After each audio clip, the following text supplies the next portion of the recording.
Welcome back.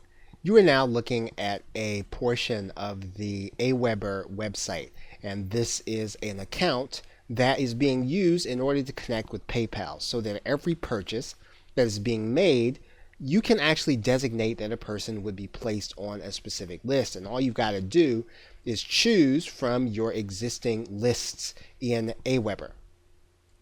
Now, Aweber has one of the apps that actually connect with PayPal.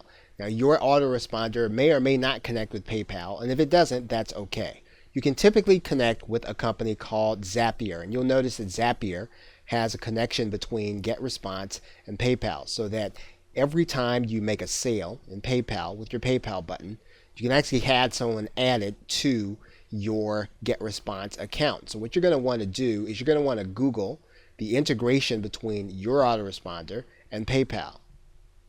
For example, you'll see here with Zapier that Constant Contact integrates with PayPal, so that once again, all you'll really need to do is you'll need to have the service Zapier, which is a third-party service, which will then connect every sale that you make in PayPal to actually put the person inside of your autoresponder.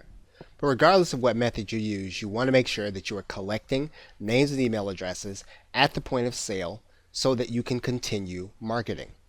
And finally, every autoresponder is going to do this differently. But if you are maintaining a prospect list, you're going to want to make sure that when someone actually makes a purchase, that you have them taken off the prospect list, especially if you are actually emailing the prospect list in order to make a purchase. Now, you're looking at GetResponse right now, and you can see here that what we can do is we can start a process when someone subscribes to a specific message. And then in GetResponse, what we can do is we can have them removed from a specific campaign. And this is what you want to do. You want to make sure that your lists are highly targeted and that they are segmented.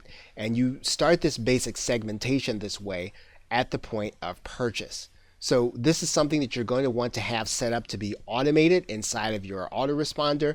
And you can do that based on when someone actually makes a purchase. Okay, so with that, thanks, and I will see you in another video.